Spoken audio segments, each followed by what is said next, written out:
Bismillahirrahmanirrahim. Assalamualaikum warahmatullahi wabarakatuh. Ananda soleh dan soleha. Apa kabarnya hari ini? Ustazah harapkan semua anak-anak ustazah dalam keadaan sehat dan selalu dalam lindungan Allah Subhanahu wa Ta'ala. Amin ya rabbal alamin. Pagi ini ustazah ingin mengajak semua anak-anak ustazah untuk bersyukur kepada Allah karena hari ini kita kembali diberikan kesempatan oleh Allah untuk menghirup udara segar di pagi hari sehingga kita dapat bersama-sama menyaksikan video pembelajaran IPA pada hari ini.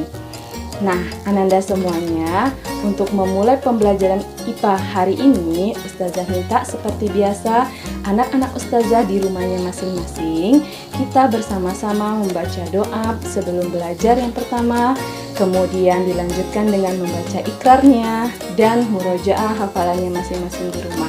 Ustazah harapkan semua anak-anak Ustazah dalam memulai menonton video pembelajaran ini, lakukan ketiga hal tadi ya nak ya. Alhamdulillahirrabbilalamin. Setelah kita membaca doa sebelum belajar, kemudian dilanjutkan dengan membaca ikrar dan murojaah hafalannya masing-masing di rumah, hari ini kita lanjutkan pembelajaran kita ya nak ya. Sebelumnya kita mengulang kembali apa saja materi yang sudah kita pelajari minggu lalu. Nah, Ustazah sekedar mengingatkan Ananda, minggu lalu kita mempelajari masih dalam bab pewarisan sifat, tapi yang sudah kita pelajari yaitu yang pertama materi genetik ya. Materi genetik itu ada yang terdiri dari yang pertama yang paling kecil itu ada yang namanya gen, kemudian ada kromosom. Nah, di mana letak gen dan kromosom pun Ananda sudah mengetahuinya ya nak ya. Kemudian selain materi genetik, Ananda juga sudah mempelajari mengenai istilah-istilah dalam bab pewarisan sifat. Jadi, Ustazah harapkan untuk pertemuan sekarang Ananda sudah terbiasa dengan istilah-istilah pewarisan sifat. Karena kita mulai menggunakan istilah-istilah tersebut. Adapun istilah-istilah yang akan kita gunakan dalam materi hari ini itu Ananda akan menemukan nanti dengan istilah yang pertama ada yang namanya parental yang artinya induk ya, masih ingat ya pada video pembelajaran kita yang lalu. Kemudian ada lagi nanti istilah F atau filial yang artinya keturunan. Nah, nanti ada kita F1 artinya keturunan pertama, F2 artinya keturunan kedua. Nah, kemudian nanti ada lagi kita menggunakan istilah fenotip itu apa? Masih ingat ya fenotip bagaimana? Kemudian genotip itu apa? Kemudian yang terakhir gamet itu apa? Nah, istilah-istilah itu yang akan kita gunakan pada hari ini. Oke, tujuan pembelajaran kita hari ini yang pertama itu nanti Ananda dapat mengidentifikasikan persilangan antara dua individu dengan satu sifat beda atau yang disebut dengan monohibrid. Pembelajaran yang kedua nanti Ananda bisa menjelaskan apa saja penyakit-penyakit menurun dari manusia, artinya penyakit-penyakit yang diturunkan dari induk ke anaknya. Baiklah Ananda, setelah kita mengetahui apa saja tujuan pembelajaran kita pada hari ini, sebelum masuk ke materi pokok, Ustazah ingin meminta semua anak-anak Ustazah untuk membuka Al-Quran. Coba buka Al-Qurannya surat Az-Zumar ayat 6. Nah, di sana Allah menjelaskan artinya Dia menciptakan kamu dari diri yang satu, Adam, dan darinya lah Allah jadikan pasangannya, dan Dia menurunkan 8 pasang hewan dari ternak untukmu. Dia menjadikan kamu dalam perut ibumu dalam kejadian demi kejadian dalam 3 kegelapan. Yang berbuat demikian itu adalah Allah, Tuhan kamu, Tuhan yang memiliki kerajaan. Tiada Tuhan selain Dia, maka mengapa kamu dapat dipalingkan? Nah, dari surat Az-Zumar ayat 6 ini kita dapat menarik makna bahwa dari apa yang Allah ciptakan kepada kita, alangkah lebih baiknya kita untuk terus-menerus bersyukur ya nak ya, karena Allah sudah sedemikian rupa menciptakan kita sesempurna mungkin. Oke, baiklah Nanda, kita mulai ya materi pokoknya hari ini. seperti yang sudah Ustazah jelaskan dalam tujuan pembelajaran, kita akan membahas tentang persilangan antara satu individu dengan individu yang lainnya. Nah, persilangan atau nama lainnya itu adalah hibrida atau bastar.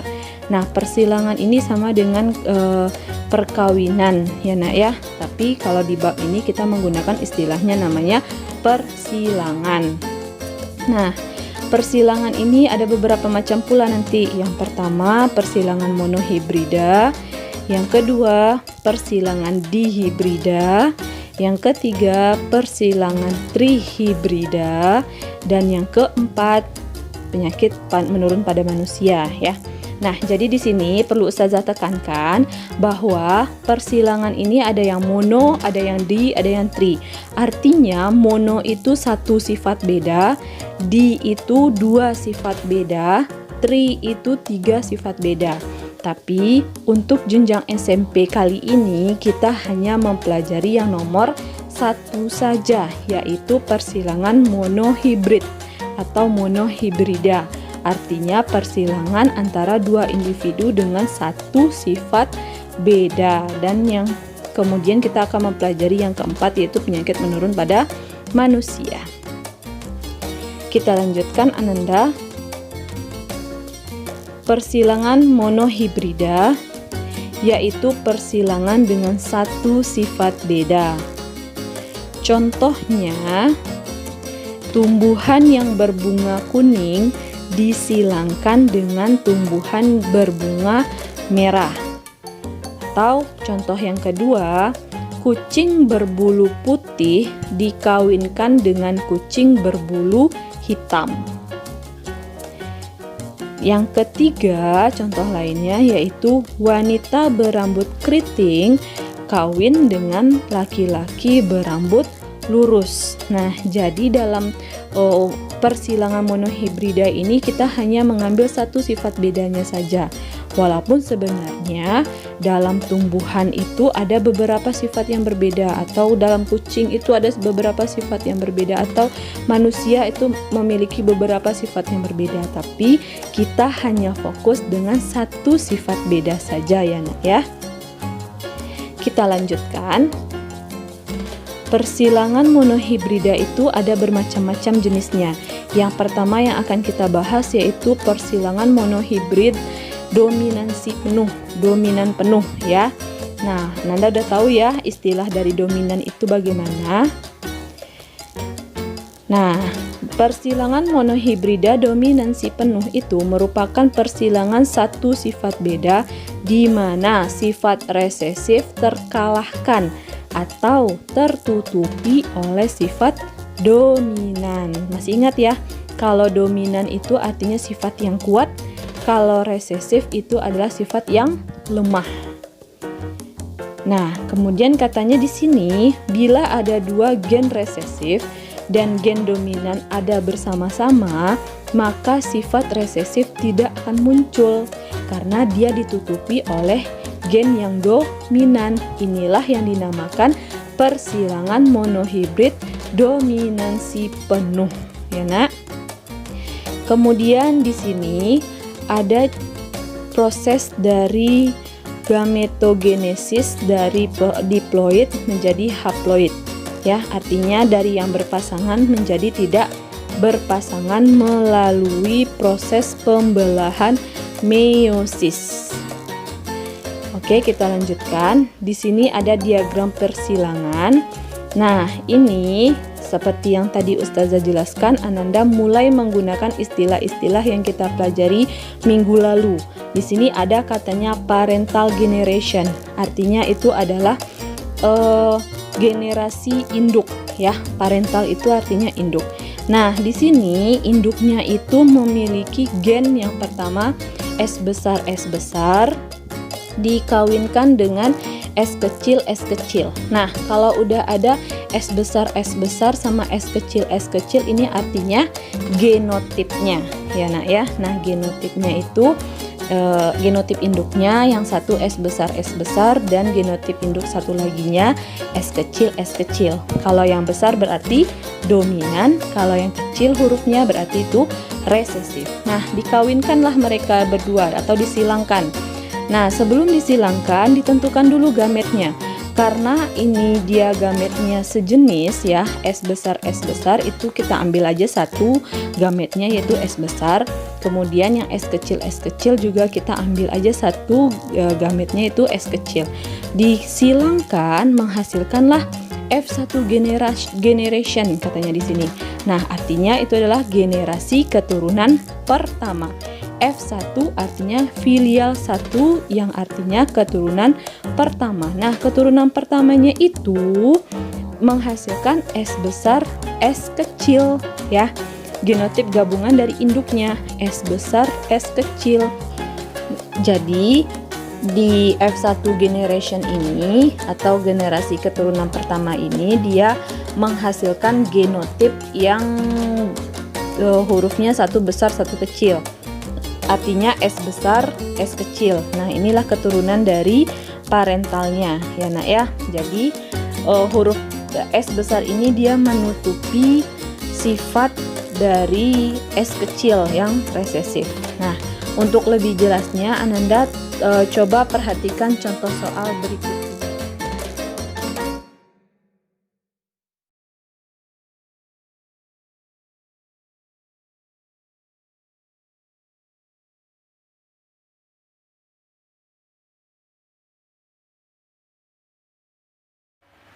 Oke, Ananda, kita coba jawab contoh soal yang tadi ya. Di sini katanya persilangan dua individu yaitu kacang ercis bunga merah ya dengan genotipnya M besar disilangkan dengan kacang ercis bunga putih dengan genotipnya M kecil. Di mana M besar ini dia bersifat dominan penuh. Nah ya, bersifat dominan penuh. Kemudian dia menghasilkan F1 keturunan pertama.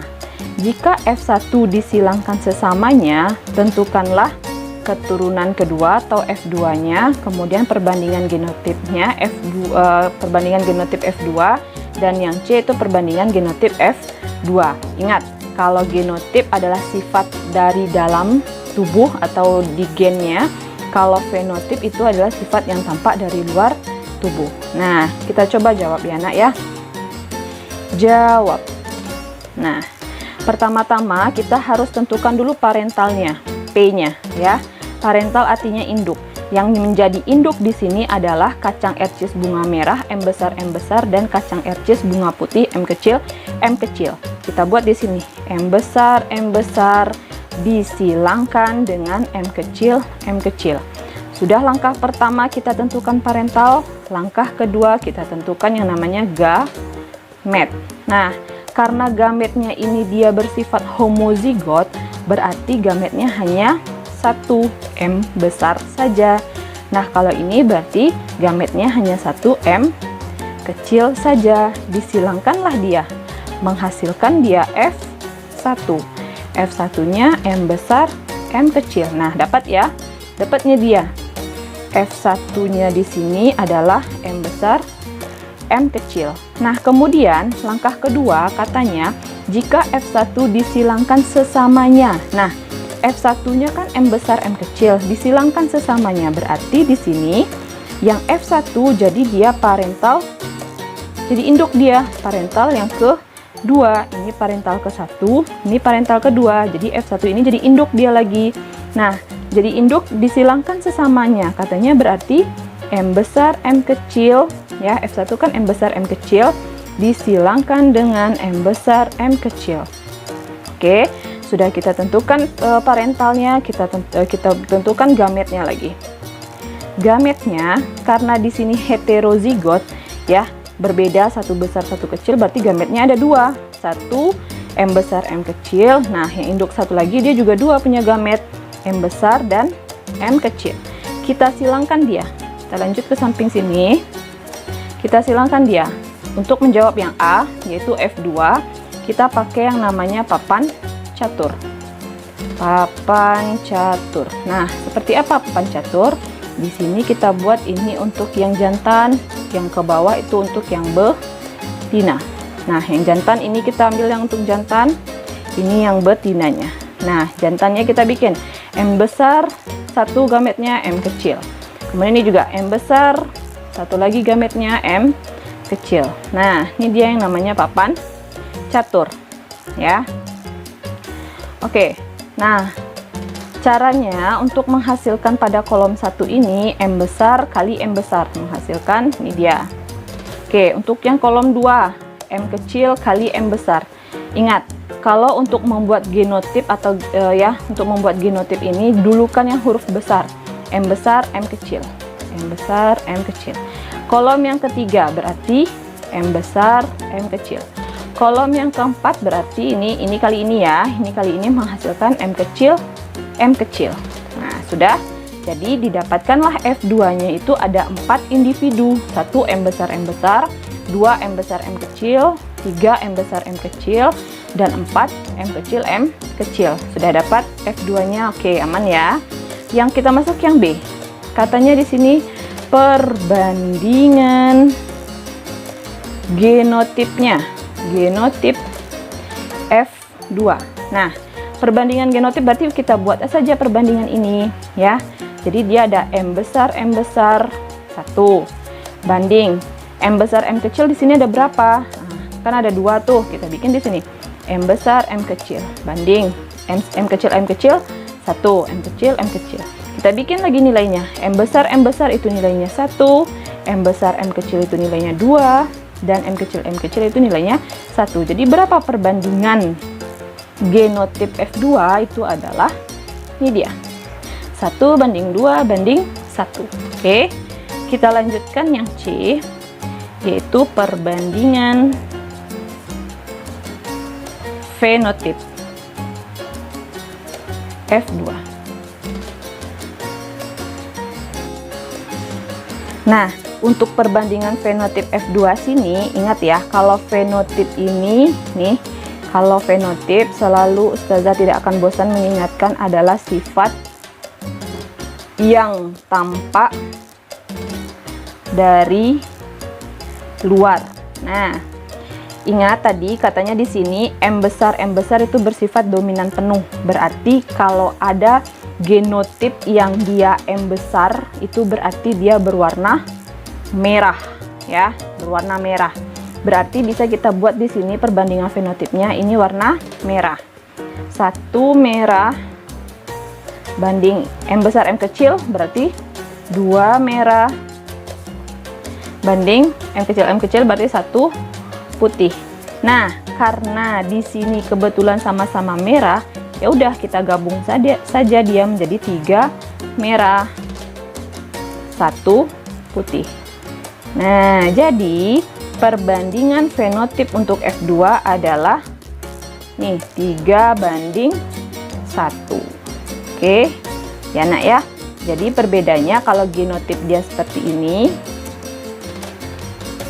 kalau fenotip dia seperti ini. Oke, baiklah Nanda, kita lanjutkan ya. Sekarang kita lanjut ke pembahasan yaitu persilangan monohibrida semi dominansi. Kita lihat dulu pengertiannya. Persilangan monohibrid semi dominansi itu merupakan persilangan satu sifat beda di mana sifat resesif dan sifat dominannya saling mempengaruhi pada keturunan. Nah, sifat keturunan merupakan antara dari sifat kedua gen induknya. Jadi, sifat resesif dan sifat dominan itu sama-sama muncul pada keturunan selanjutnya. Nah, untuk lebih jelasnya Ananda bisa memperhatikan contoh soal berikut ini. Oke Ananda, kita coba jawab yang contoh selanjutnya ya. Di sini katanya Budi mengawinkan bunga mawar merah nih. Bunga mawar merah M besar genotipnya dengan bunga mawar putih, ini fenotip berarti genotipnya adalah M kecil di mana M besarnya ini bersifat dominan tak penuh dan M kecil itu bersifat resesif, menghasilkan F1 yang bergenotip M besar M kecil. Kemudian jika si Budi ini mengawinkan F1 sesamanya, tentukanlah F2, kemudian perbandingan F2 yang genotipnya dan perbandingan F2 fenotipnya. Nah, kita coba jawab. Kita coba jawab di sini. Seperti biasa, langkah pertama kita tentukan parentalnya atau induknya, yaitu M besar disilangkan dengan M kecil. Langkah kedua, tentukan gametnya. M besar karena dia homozigot, jadi gametnya hanya 1, disilangkan dengan M kecil dan gametnya juga 1. Dihasilkanlah F1-nya, yaitu M besar, M kecil ya, sama ya kayak di soal ya.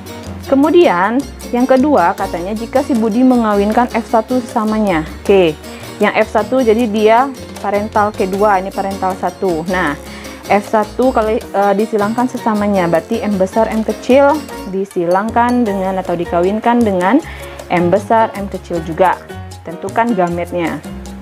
Gametnya M besar 1 M kecil. Ini juga M besar 1 M kecil. Nah, kita jawab yang A. F2. Pakai papan catur. Ya, pakai papan catur berarti di ke sini jantannya, yang ke bawah itu betinanya. Ke bawah betina, yang ke samping jantan. M besar, kemudian M kecil. Nah, di sini juga M besar, di sini M kecil. Silangkan M besar, hasilnya M besar sama M kecil. Disilangkan ini kali ini, hasilnya ini kali ini, hasilnya ini. Nah, dihasilkanlah 4 individu, 1, 2, 3, 4. Nah, oke ya, F2 aman. Kemudian yang B, katanya perbandingan genotipnya lagi. Genotip F2-nya. Nah, sama seperti yang dominan penuh tadi, kan genotipnya ya nak ya, dia akan minta perbandingan genotip. Berarti udah M besar banding M besar M kecil banding M kecil. Hitung jumlahnya, ini 1 banding ini 2 banding 1. Berarti perbandingan genotip F2 adalah 1 banding 2 banding 1. Nah, untuk yang C, perbandingan fenotip ya, fenotip F2. Ingat, di sini katanya M-nya bersifat dominan tak penuh ya, dan M besarnya dominan tak penuh, M kecilnya bersifat resesif. Artinya ini tidak terlalu kuat dia, tidak terlalu dominan dia. Nah, kalau tidak terlalu dominan, berarti ya udah kita terjemahkan saja yang dari genotip ini. Ini 1 M besar berarti 1 merah. Nah, banding 2 M besar M kecil. Ingat, kalau M besarnya merah, M kecilnya putih. Sedangkan merahnya ini dia tidak dominan penuh, dia dominan tak penuh. Artinya si putih ini dia juga muncul juga, dia ini muncul. Merah sama putih dijadikan, nah hasilnya adalah merah muda. Nah, banding 1 putih. Nah, jadi jika ditanya perbandingan fenotip F2 untuk ini berapa, yaudah kita buat aja 1 banding 2 banding 1. Nih, 1 banding 2 banding 1. Ini dia hasilnya.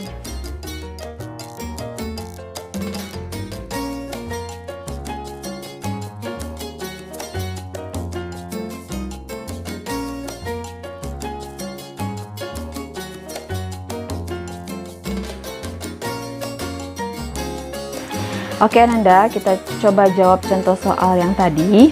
Katanya di sini tikus warna hitam heterozigot, ingat ya, heterozigot dengan genotip H besar H kecil. Nah, soalnya baik ini. Katanya heterozigot, ya udah jelas 1 besar 1 kecil. Disilangkan dengan tikus hitam homozigot. Homozigot berarti sejenis ya. H besar H besar. Tentukanlah persentase perbandingan genotip F1. Dah, F1 berarti coba kita jawab ya. Nah, kita silangkan dia dulu yang H besar H kecil, H besar H besar.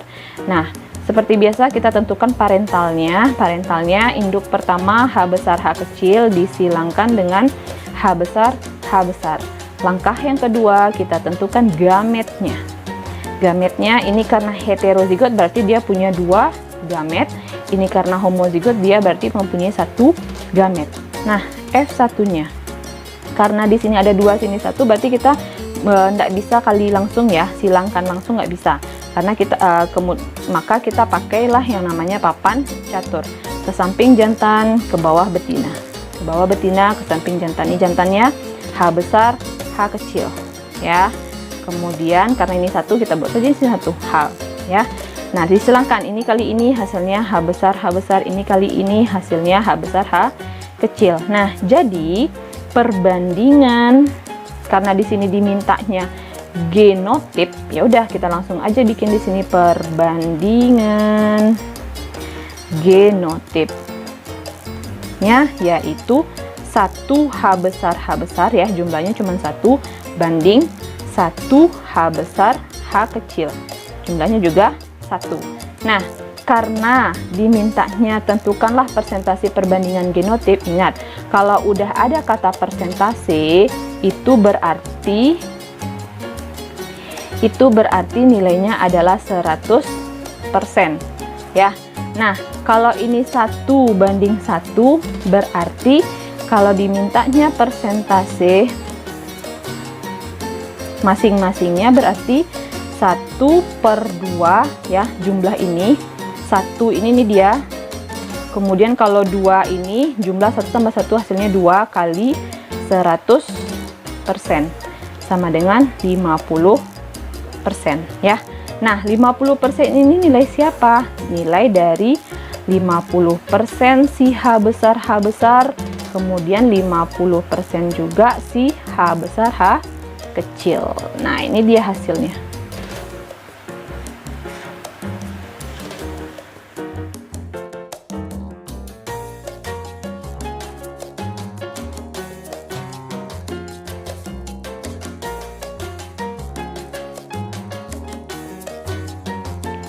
Baik Ananda, kita coba jawab contoh soal yang tadi. Katanya di sini kedelai biji bulat dengan genotip B besar disilangkan dengan berbiji kisut dengan genotip B kecil.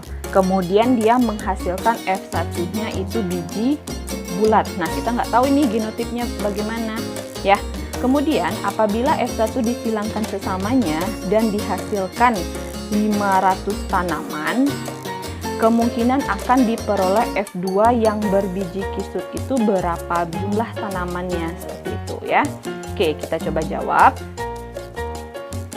Kita jawab seperti biasa, kita buat dulu, kita tentukan dulu parentalnya. B besar nih ya, disilangkan dengan B kecil. Langkah yang kedua, tentukan gametnya. B besar, karena dia homozigot, gametnya cuma 1, kemudian ini B kecil, gametnya juga cuma 1.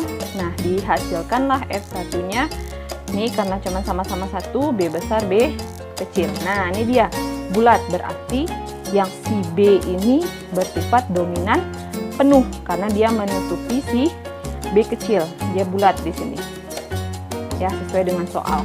Oke, kemudian katanya F1 disilangkan sesamanya. F1 jadi P2 dia, jadi parental kedua. Silangkan dia. B besar, B kecil disilangkan dengan B besar, B kecil. Tentukan gametnya. Gametnya B besar 1, B kecil 1. Ini juga sama. B besar 1, B kecil 1. Nah, untuk F2-nya kita pakai papan catur. Ke samping jantan, ke bawah betina. Oke, kita buat dulu papan caturnya. Dah, yang jantan bikin di sini gametnya, yang betina juga sama. Oke, silangkan ini hasilnya B besar, ini B besar, B kecil. Ini sama ini B besar, B kecil. Ini sama ini B kecil, B kecil. Oke, nah kemudian karena di sini ada 4 jenis individu ya. Dia menghasilkan semuanya itu ada 500 tanaman. Yang ditanya di sini berapa jumlah yang berbiji kisut ya. Nah, untuk memudahkan kita di sini kita buatkanlah dulu yang namanya perbandingan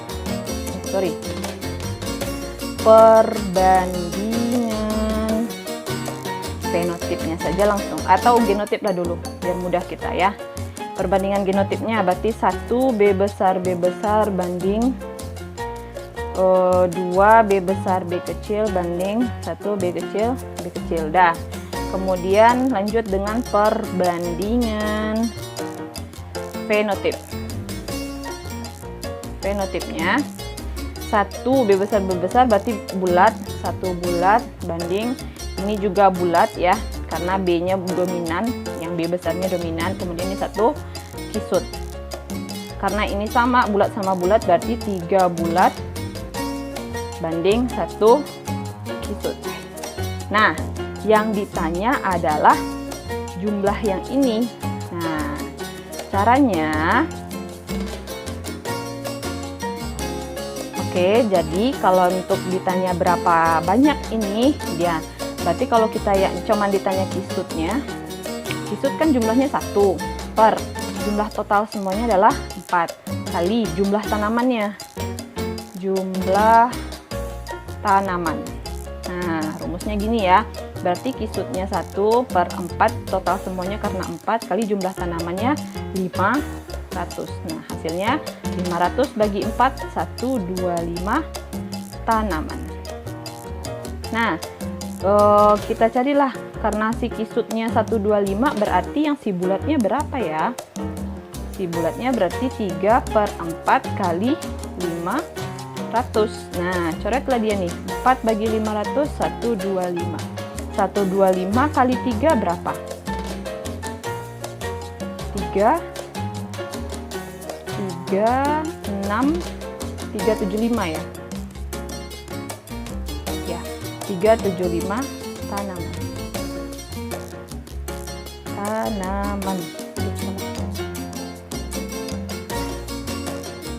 Ya, jadi yang si kisut 125, si bulat 375.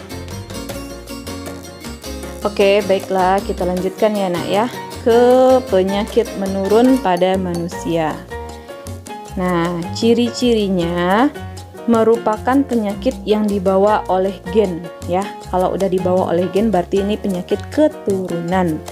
Kemudian tidak dapat disembuhkan, artinya kecil kemungkinannya untuk sembuh total karena sudah bawaan dari induknya. Kemudian dapat diturunkan kepada anaknya dan bersifat homozigot resesif atau gen letal. Nah, jadi kalau misalkan ada nama letal di sini, ada istilah letal, itu artinya mematikan. Artinya kembali lagi ke ciri-ciri yang nomor 2, tidak dapat disembuhkan.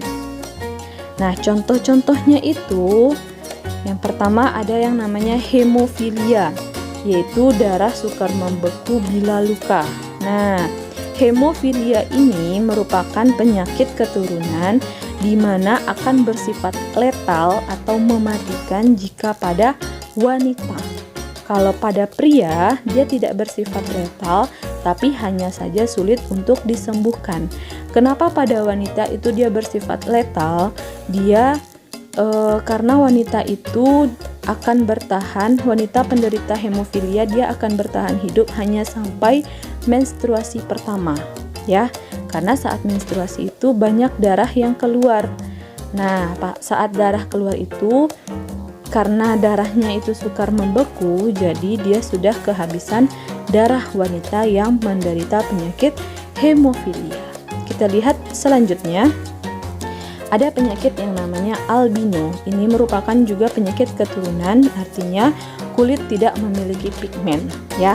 Berarti orang-orang albino itu dia memiliki tidak memiliki pigmen warna. Kemudian ada lagi penyakitnya itu buta warna. Artinya tidak dapat membedakan warna dengan jelas. Nah, buta warna merupakan salah satu penyakit keturunan pada manusia. Kita lanjutkan. Talasemia, yaitu darah merah yang bentuknya seperti bulan sabit, ya, tidak seperti normal. Kalau normal itu kan bulat cakram ya. Kalau talasemia itu bentuknya seperti bulan sabit. Kita lanjutkan, ada lagi penyakit yang namanya polidaktili, yaitu jari berlebih. Selanjutnya kepala botak. Nah, kepala botak ini merupakan salah satu contoh dari penyakit menurun pada manusia. Kemudian ada lagi hipertrikosis, yaitu tumbuh rambut pada daun telinga. Selanjutnya ada lagi penyakit keturunan yang namanya epilepsi, yaitu penyakit kejang-kejang. Ada lagi penyakit yang namanya anodontia, yaitu orang yang tidak memiliki gigi seumur hidupnya. Nah, ini dia yang contoh dari hipertrikosis. Kemudian ini anodontia yang di atas, yang di bawah ini contoh dari albino. Kemudian ini contoh dari Besdow. Ini contoh dari penyakit polidaktili. Kemudian masih polidaktili. Nah, ini penyakit keturunan gigantisme, tingginya berlebih. Kemudian kepala botak. Selanjutnya, nah ini dia thalassemia, yang sel darah merahnya berbentuk bulan sabit, tidak sempurna bulatnya. Baiklah Ananda, sekian untuk hari ini. Sebelum Ustazah menutup video pembelajaran pada hari ini, Ustazah ingin meminta semua anak-anak Ustazah untuk menengadahkan tangannya dan bersyukur kepada Allah Subhanahu wa Ta'ala bahwa segala sesuatu yang diciptakan oleh Allah, baik itu di luar angkasa maupun lingkungan di sekitar kita, itu semuanya memiliki manfaat bagi diri kita dan keluarga kita untuk dalam melangsungkan kehidupan sehari-hari. Ya nak ya, jadi Ustazah minta anak-anak Ustazah semua di rumah itu senantiasa bersyukur kepada Allah. Oke, untuk hari ini Ustazah cukupkan. Marilah bersama-sama kita mengucapkan Alhamdulillahirabbil alamin. Assalamualaikum warahmatullahi wabarakatuh.